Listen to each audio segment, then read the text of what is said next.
నేను ఒక teacher, incharge, vice principal and academic కోఆర్డినేటర్గా 25 years నేను సర్వీస్ చేయడం జరిగింది.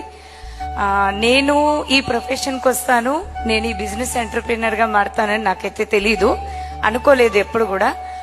టీచింగ్ అంటే నాకు ఎంత ప్యాషన్ అంటే 70 kilometers నేను ట్రావెల్ చేసేదాన్ని. బోయిన్పల్లి దగ్గర నుండి తూప్రాన్ వెళ్లేదాన్ని చదువు చెప్పడానికి. ఓకే, సో నాకు ఫస్ట్ ఆఫ్ ఆల్ ఈ బిజినెస్ ని పరిచయం చేసింది Syed Imam sir and Najma madam. Great round of applause to them. Okay, yes, మనందరికీ అయితే ప్లాన్ చెప్పడానికి ఎవరో ఒకళ్ళు వస్తూ ఉంటారు. కాంటాక్ట్ లిస్ట్ చూసి సార్ కూడా నా లిస్ట్ రాసుకుని ఉండొచ్చు, కానీ స్టేటస్ చూసి క్యాప్షన్ నచ్చి నాకు నేనుగా ఈ బిజినెస్ కి కనెక్ట్ అవ్వడం జరిగింది. గ్రోయింగ్ బై లిఫ్టింగ్ అదర్స్, ఇతరులని ఎదగనిద్దాం మరియు ఎదుగుదాం. సో ఇంత సక్సెస్ వస్తుంది, ఇంత తొందరలో మేము ఇంత సక్సెస్ తీసుకుంటామని